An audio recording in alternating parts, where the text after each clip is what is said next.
عقل رنگ و بو کی ہے آفاق میں دل دادہ تر، پس سفر کرتی ہے راہ دوست میں آہستہ تر۔ اس طرح تدریج سے کام اس کا پاتا ہے نظام، جانے کب تک کر سکے گی کام کو اپنے تمام۔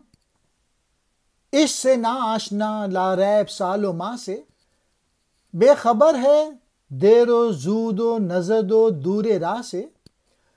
عقل گاہے ڈالتی ہے کوہ کے اندر شگاف، گاہے اس کے گرد خود ہی کرنے لگتی ہے طواف۔ اب اقبال مزید عقل اور عشق کے متعلق بتا رہے ہیں۔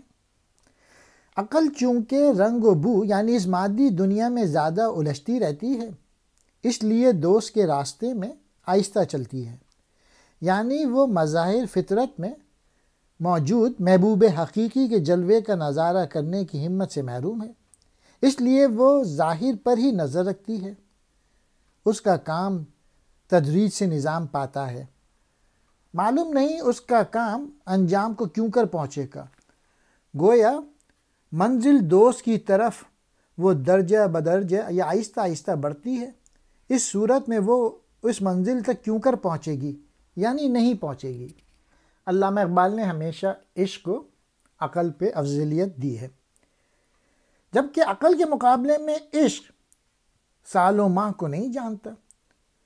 وہ راستے کے دیر و زود یعنی جلدی اور نزدیک اور دور کو نہیں جانتا۔ وہ زمان و مکان کی اور ہر طرح کی قید یا رکاوٹ سے ٹکراتا ہوا ہر لمحے آگے بڑھتا چلا جاتا ہے۔ عقل پہاڑ میں شگاف یا درار ڈال دیتی ہے یا اس کے گرد طواف کرتی رہتی ہے۔ گویا وہ اس قوت کی مالک ہے کہ پہاڑوں کو سر کر لے یا پھر پیس ڈالے۔